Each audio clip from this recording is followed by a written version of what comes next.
Ти сега можеш ли да кажеш, че България е твой дом? Няма как да е мой втория дом. Това е първият дом, а вече Италия ми е почивен дом. Аз съм идвали тук без стотинки. Просто наистина с бройни стотинки и мога да ви кажа, че вече съм успешен човек. Колко си дигнал ти в твоя бизнес заплатите, ако можеш да ги сравниш с преди 5 години? 50-60% повече. А с колко са стигнали в Италия заплатите за тия 5-6 години? Имаш ли представа? Може би са намалили там. В Италия много зле. Поне го виждам в мой бранч. Един работник, когато взема примерно по 3000 лева, пак те не са доволни. И аз обяснявам, че с тези пари мога да взема от Италия. Хората са доволни. Аз, кога бях в Италия, ми е страх да загуби работа. А тук хората толкова са горди, че оставаме работа. Има толкова много бизнес тук, че намира. Данъч, който се плаща тук, кога идва край на година, го плаща с удоволствие. А в Италия, кога трябва да плаща 70% данъч от цялата година, ти трябва да задължително работиш вечерно. Ние в България непрекъснато говорим лошо за себе си. Да, това ви добре сте като спортисти за това нещо. Да, добре си. Но въпросът на мен ми дразни ми това нещо, защото пак се чувствам вече като българин. Нали? Кога някой говори нещо за България, аз бързо реагирам и го показвам. Трябва малко повече да сте позитивни, защото имате страхотна държава, не ви липсва изобщо нищо.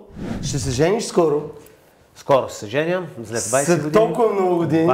Къде ще сватбата? Тук или в Италия? В Италия. Ще има ли някакво нещо българско в менюто? Има, освен гости, че има някой българин, всеки на маса има неговото барканче мед, българското мед с розе вътре, е писано на кирилица. На 7 декември тази година ще бъдем в Бергамо. Всичко знам. И мисля, че ще е много интересно един италианец, който живее в България, да говори пред българи, които живеят в Италия. Искам да те поканя от сега. И ще отидем да ядеме най-хубавото джелато Страчателла в Бергамо.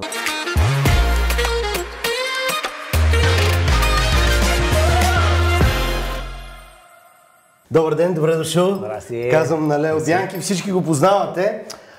Ще направя едно кратко уточнение. Ние започнахме кампанията "Тук имаш всичко" на България Лонцио, в което чужденци разказват защо са избрали България.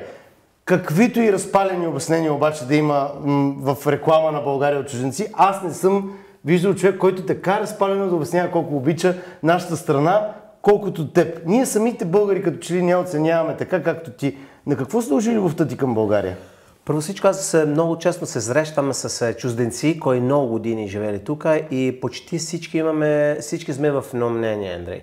Всички я обичаме, защото е дал много повече от колко може да дава нашата държава в случай на лични живота. България ти е дала повече, отколкото би могла да ти даде Италия. Мога да ти дам един пример.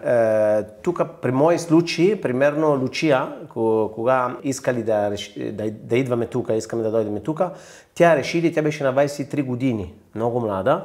Тя си имаше работа в Италия и работи като икономиста в една фирма, стабилна работа, от понеделник до петък, 8 часа работа, хубави пари. И кога тя ми каза: "Лео, аз искам да опитам да отиваме в България при баща ти и да видим да измислим нещо заедно." И аз се чуди, вика: "Добре, че аз съм ходил в България, първо за жена не много, млада жена, така да стъпи да отива в една държава, къде може би е по-различна от Италия, за какво го правиш?" И тя ми каза: "Защо аз усещам, че мой град, нашия град Анкона не малък, просто ни стягат. Малко е за нас." А това беше също чувстване, което имам аз. Тогава и двамата сме били на същата вълна. И казваме: "Добре, хубаво, да опитаме." Не бях много сигурно. Искам първо да ходи там за малко. А тя вика: "Не, ние ще продаваме кола, ние ще продаваме кола, взема малко пари от баща, ти от твоите и тръгваме." Я вика: "Окей, аз видяли България, ми харесва, съм живели тук едно кратко период." И тогава сме идвали. Първия път си бил дете, когато си живял? 92 година бях дете, да. 94-та пак и после време на време.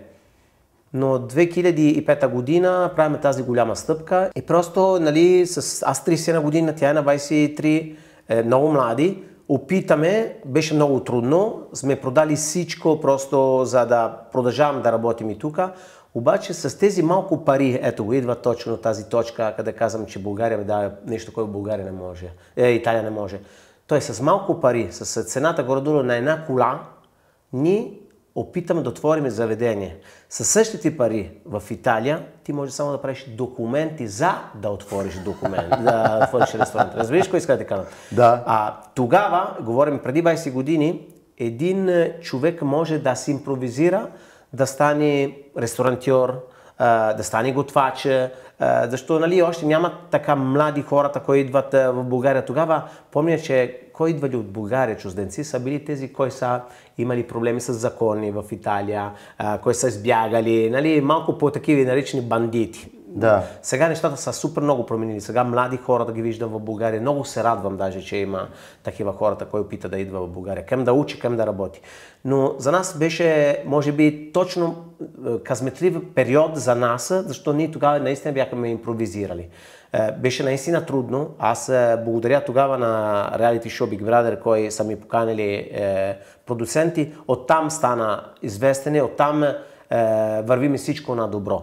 Аз мисля, даже много честно си го казвам, случай, ако не беше за този реалити, изобщо аз сега да се върна в Италия да продавам моцарели още и уча да стане пак икономиста. Нали? Това си беше наистина за нас един огромен трамплин в живота. Ти сега можеш ли да кажеш, че България е твой дом? Вече мислям, че всичко толкова съм инвестирали тук, че няма как да е мой втория дом. Това е първият дом, а вече Италия ми е почивен дом. Така може да. А децата как се чувстват? Защото те пък са и тук родени. Ама те са родени тук, те са българче фактически, но когато отиваме в Италия, те усещат, че има разлика. Но защото там са баба, роднини и така нататък, тук ние нямаме роднини.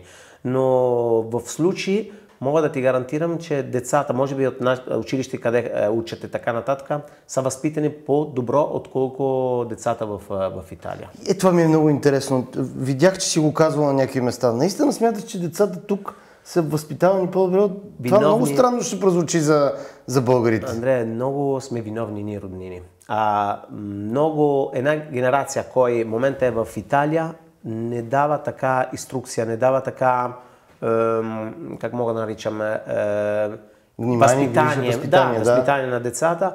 И наистина, когато отиваме в плажа, примерно в моя град, аз виждам моите деца, че отива да играе с новите, да се запознавам. След 10, 20, половин час те се върнат. Ма много така с тежна физиономия. Аз вика, какво стана? Вика, тате много псуват. Това е причина, една първата причина. Това са ми направили наистина впечатление, че когато отивам, вижда децата как псуват и много силно псуват, и роднини се смеят, като вика, виж как го каза, нали? А това за мен не е окей, защото ние правим всичко възможно моите деца да има уважение, да не псуват, да говори цивилно и така нататък. Извинявай, може ли да се окаже, че и ти виждаш Италия в едни по-тъмни цветове, както българските емигранти много често виждат България в по-тъмни цветове? Ти фащаш точно това. 92-94 година за мен беше много тъмна нация тук. Аз имам този спомен много сив. 94-та виждам разликата. Обаче сега винаги оказа на приятели, се сменили всичко. Аз помня тук 92-та не много, но 92-та си говори постоянно за пари, проблеми и така нататък. Не, че сега не се говори за проблеми и пари, но сега и в Италия е така. В Италия сега в момента удари огромна криза. Сигурно вие ходите много честно в Италия. Вие виждате с очите на туристи. И аз също в момента го гледам. Аз обожавам Италия, но това е нормално. Най-красивата държава, може би, на света. Но въпрос ми е, че го гледаме вече, аз вече го гледаме като туриста и аз. Разбираш ли? Но кога се приближавам с моите приятели, няма един, кой не ми говори за проблеми, пари, не ми стига и такива работи. И много ми е жалко, защото викам, аз съм идвали тук без стотинки. Просто наистина са бройни стотинки и мога да ви кажа, че вече съм успешен човек. Вече имам моя дом, имам 90 работници, които работят за нашите фирми, 5 заведения. Наистина, другото, което виждаме разлика от Италия, също, че данъч, който се плаща тук, кога идва край на година, го плаща с удоволствие.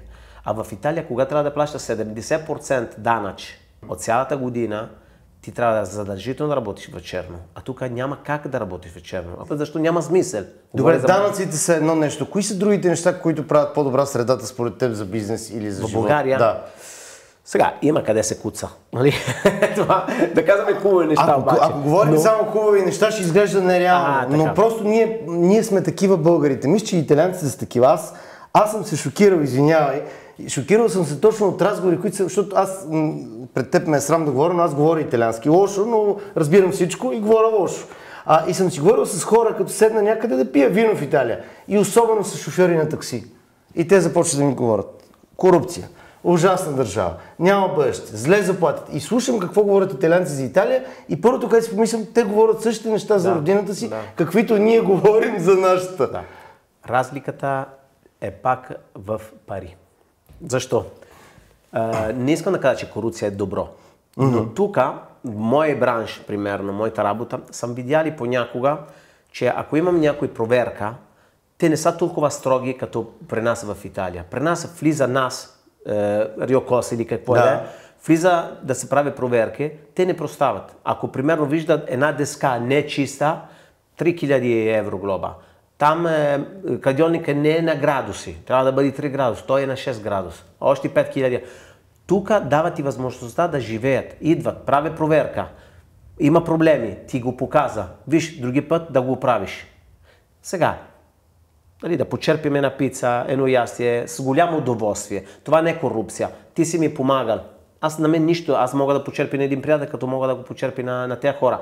Но въпросът е, дава ти така възможността, ти каза, виж, контролира се кладионник, не е на 3 градуса, е 8. Другия път ще дойдеме. Ти тогава имаш инпут да го сменим това нещо. А това също ти помага да върви по-добре бизнес. А в Италия ти, освен че работиш, аз имам един приятел, извинявам, че просто прекъсвам този разговор, има един приятел, който има също собственика на ресторанта, много работа има и той ми каза, Лео, аз искам да смени работа. Искам да отивам да работя като готвач в някой ресторант. Вика, нали това е твоето ресторант? Аз се забуди всеки сутринта, отивам да пазарува, да взема най-ефтини продукти, качествени продукти, но да е ефтини. Няма как да се доверявам от другите. Аз съм от сутринта до вечерта, без спиране на работа. И кога приключим на месец, имам притеснение първо да плащаме на работници, защото след това ще имаш голями пенални проблеми, ако имаш да не плащаш. И след това дали има пари за мен за заплата. И викам, за какво го правя? Риска, че дойде примерно, че не, с този месец съм спечелили примерно 4000 евро, но дойде нас, влизали вътре, видяли, че хората, които там, примерно са ми гледали и ми правили 6000 евро глоба, примерно. Викам, с какво страх работи, с какво притеснение, нали? Окей, той трябва да бъде всичко как трябва, но наистина много Добре, обаче от сега българите, ако те слушат, ще кажат, да, значи ето в Италия се спазват правилата. Ясно, той трябва да се спази правилата, но идеята е...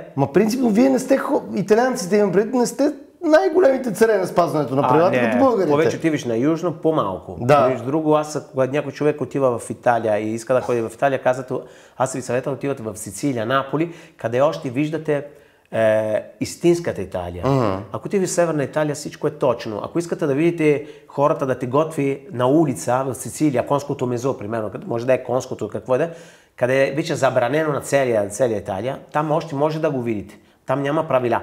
Обаче това някой път е чар. Разбираш, това е хубаво, защото ние сме родени и ядеме на улица постоянно. А сега, от кога има тези смени на закони, трябва да вземеш храната, която трябва да бъде конфекционирана, такива работи, вече малко е... Имаш ли обяснение на защо българите толкова много се оплакваме? Ти вече 20 години наблюдаваш. Да. Знаеш, има не знам дали, това между друго, вие в България казвате българска работа. Много честно се казва, нали така? Знаеш, че това е било комплимент преди 100 години. Знаеш ли как се е появила българска работа? Българските градинари са били много добри, защото ние някога сме били едни от най-добрите зеленчукопроизводители в Европа. И български градинари са ходили да учат унгарците на градинарство. И българска работа е било комплимент. Как се е случило за 100 и няколко години българска работа да стане обида, не знам, но в настоящия език българска работа се ползва за лошо нещо. Аз защо искам да го свързвам с, че в Италия, като другите държави, много честно се случи, че телевизия, вестници казват, кога нещо не е добре, каза примерно, това е българската политика. Или примерно, това е българското вестник. Кога нещата са обратно. И вече стана като разказването. Българското тележурнале. Това означава, че говорили нещо обратно. И много ми е странно, нали, защото аз го чувам, ползва се като епитет за лошо нещо. Да. В Италия? Да. Се чува, време на време се чува такива неща. Българската политика, може би те са взели някои примери тук и после са ги свързали. Обаче аз, че съм вече от тази страна, понякога това ме дразни. Защото аз вече... Да, но ние сами го правим. Ние в България непрекъснато говорим лошо за себе си. Да, това ви добре сте като спортисти за това нещо. Да, добре. Но въпросът, на мен ми дразни ми това нещо, защото пак се чувствам вече като българин. Нали? Кога някой говори нещо за България, аз бързо реагирам и го показвам. Но като черни петна, може би е, защото вие по-бързо, нали, има така приказката, че вие, как беше, не те интересува какво имаш ти, важно, че другите не са окей.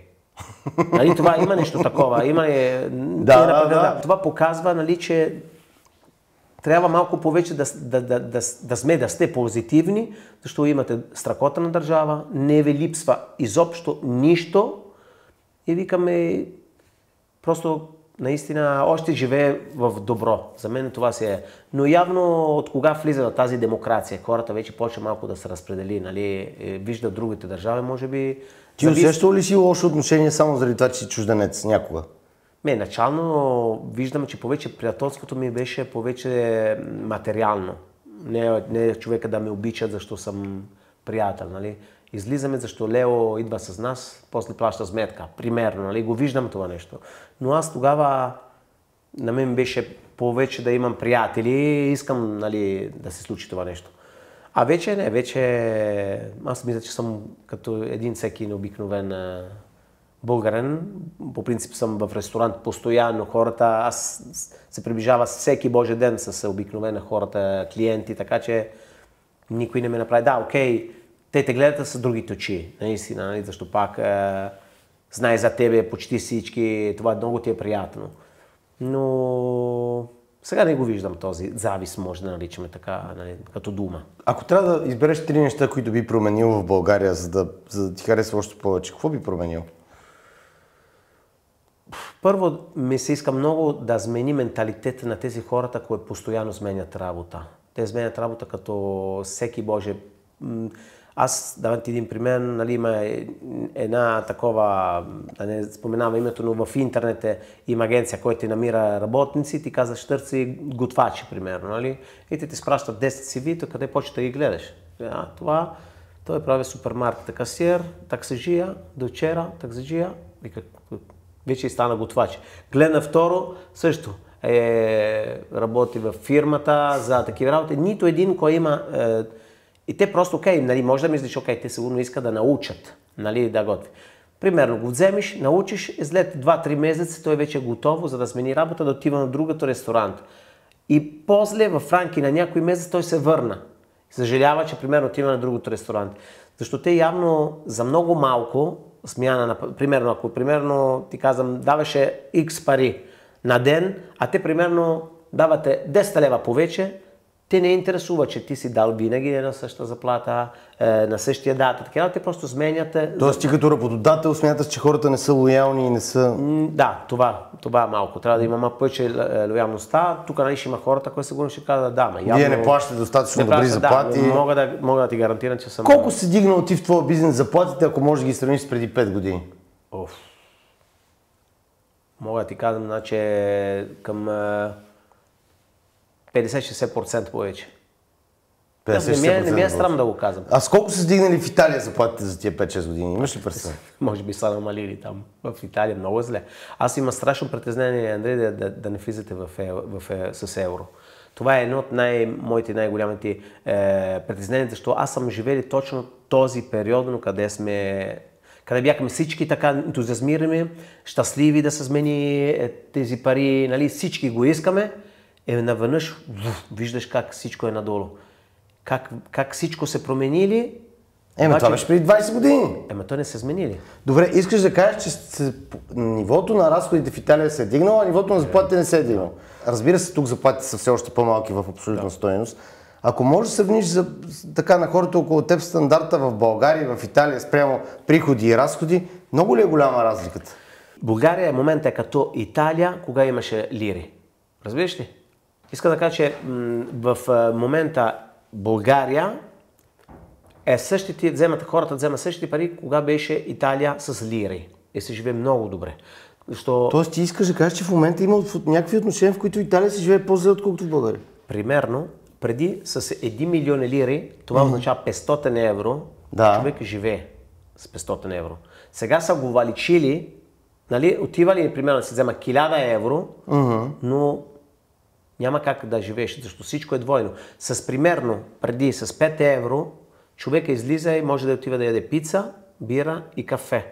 Сега няма да те стига абсолютно 10 евро само за пица, нали? Така е. И всичко стана. Заплата са спряли там. Средно там е 1000, 1200, 1400 евро. Това е средно. Обаче... С други думи, ние, които живеем тук, ако ни попитат без да имаме информация, ще смятаме, че хората в Италия живеят много по-добре, но ти не си на това мнение. Не, за мен, ако гледаме средно в Италия, може да живее добре хората, от тези хората, които получават по 3000 евро на месец. Тези хората може да живее добре. Но хората до 1500-2000 евро, как се казва, survivor.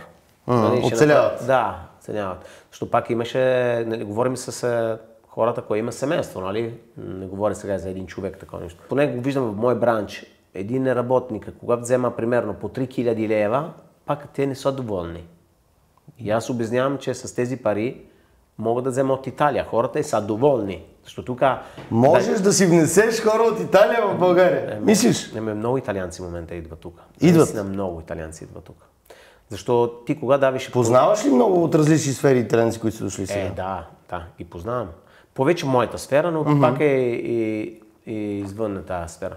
Но да речем, че хората, кога идват да работи тук, единствено, кое е различно в България, кое за мен е много по-добре тук в България, че тук работите от сутре до вечерта, 2 дена и 2 дена почиваш, 2 на 2. Да. Така е. Обаче работи цял ден. А в Италия още имаме тази менталитет, че ние 12:01 трябва да затвориме. Трябва да отворим после в 4-5 часа. Отиваме на обяд при мама, после отваряме. Това е окей, супер, много яко, защото държиш традицията. Обаче за мен това помага много да върви бизнес. Пример, мой град Анкона, те има пристанище. Идва много ферибот от Гърция, къде минава всички, много е централно и много ферибот. Кога хората идва примерно 2 часа, има много ферибота, които спират 2 часа, аз ги виждам, че те излизат в център, всичко е затворено. А това за мен е загуба на пари. Аз разбирам, че това означава да вземеш повече работници. Но ето, държава не прави нищо, за да помага такива хората, примерно да намалява, примерно, той е достатъчно да намалява данъчи. Защото ако прави някой флекс такс, т.е. да намалява такс наведнъж, човек може да рискува, да отвори, да дава повече работа за другите хората, да върви малко повече бизнес. А това да затвориш 12:30-1 или когато отиваш на ресторант, колко пъти сте ходили в Италия ресторант, 2 часа, чукаш на вратата, не, извинявайте, затворено. А тук колко е яко? Тук това означава ли, че българите са по-работливи според теб? Тук може работливи са работливи. Тези, които идват от провинция, искали да работи повече, защото знаят, че е по-труден. Вече хората, които вече са от София и тук вече са опитали, за тях е малко полезно да намери другите работа, за това преди малко да си говорим. Но да ти казвам честно, че работа, кой прави един българин, 2 българин, може наистина как е свикнали италианци да работи в Италия, го прави един италианец. Давам ти бързо един пример. Тоест по-висока производителност имат италианци. Аз съм бил работник много години и съм работил като в сладкарница, в кафенета, така нататък, като сервитьор. Разликата е, че ако каза на един българин тук, защо сядаш, трябва да чисти всичко. Един път ще го каза, втория път ви каза, знаеш какво, ще чисти го ти. Аз си тръгвам и отивам на работа. Аз, кога бях в Италия, ми е страх. Кога влизаме с шефа, винаги ми било страх. Винаги трябва да правя нещо, трябва винаги да имаме екшен, трябва винаги да работя. Страх е да загуби работа. А тук хората толкова са горди, че оставаме работа, имаме друга работа. Кой те ги намират? Това е, че има толкова много бизнес тук, че намира. А в Италия имаме този притеснение при нас, да намираш работа и хубава работа, наистина имаше притеснение да я загубиш. Страх. И затова, давам ти един пример, братовчет ми, че беше сервитьор в един ресторант, аз влизам в този ресторант, къде имам 80 места, 2 сервитьори. Аз тук имам 80 човек, трябва да има 4 сервитьори. Верно, тук сервирате вие тук сервирате много повече внимание, пълника трябва да е чисто. Това ми харесва за тук. А при нас цигара, планина от цигара, не интересува много такива кръчми. Обаче аз го виждам как бяга. Ма бяга по истинските думи, Андрей. Просто бяга. Фанеката си беше мокра. Даже увратително ми беше да го гледам така. И аз викам, Клаудио, добре, защо не вземате другия човек? А той ми вика, защо? На нас не е добре така. А той си работи и бяга. Нали? Окей, той работи от 7 часа до 11. Той са колко? 4 часа. Да. Защото там се работи така. И затова викам, Клаудио, ако идваш ти тук, ще махнем някой 3-4, ще ги вземеш, че работиш ти, нали? И даже ще си по-спокойно. Но менталитет е различно. Тук, както казвам в Африка, поле-поле. Спокойно се работи, нали? И се гледа повече внимателно, примерно маса, да е по-красива, това ме кефи. Така че аз, ако трябва лично, съм окей да имаме повече сервитьори, повече търпение, защото понякога загубиш търпение, защото трябва винаги да се признаеш как говориш с тя, защото може една дума повече, той може би да се сърди. Знаеш колко хората са тръгнали просто така, защото си направили забележката. Не са сигурни да им се правят забележки. Да, неприятно. Към какво друго не успя да се адаптираш в България? Малко години преди, ще ти казвам за улици и такива неща, че са малко не как трябва, плюс къде живеем, ние Драгалеци е малко там да не говорим, но сега и момента и в Италия имат страшни проблеми, така че мислям, че всичко се адаптираме на всичко. Ще се жениш скоро? Скоро се женя, след 20 години. След толкова много години? 20 години. Къде ще сватбата? Тук или в Италия? В Италия. Защо чак сега? Го правим сърди деца. Децата отиват в училище, един ден се връщате, викате, тата, вие знаете, че единствени, кой не сте женили в нашето училище. Аз викам, откъде го разбирате вие? Явно някой дава ви тази информация. И тогава разбира, че май тази стъпка трябва да направим. Аз се учия, жената ми изобщо, това си беше последното нещо, което искаме. За нас не беше толкова важно, защото след 20 години ти си повечето жена, нали? Но наистина за децата може би е важно и ние живеем за децата, така че е хубаво да го направим. Ще има ли някакво нещо българско в менюто? Вече има освен гости, че има някой българин. Мислям, че ние изложиме нещо много красиво. Всеки една маса има неговото барканче мед, българското мед с розе вътре и писано на кирилица. Ще ви пускам снимката, да видиш, много яко е. Много ми се иска да помислим, сега така неофициално, ще му дойде времето на 7 декември тази година, ще бъдем в Бергамо. Всичко знам. Да, ще бъдем в Бергамо и мисля, че ще е много интересно един италианец, който живее в България, да говори пред българи, които живеят в Италия. Искам да те поканя от сега. И ще отидем да ядеме най-хубавото джелато Страчателла в Бергамо, защото Страчателла е точно от Бергамо в една джелатерия, къде е уникална. Супер, значи разчитаме на теб. Благодаря ти много за отделеното време. Благодаря.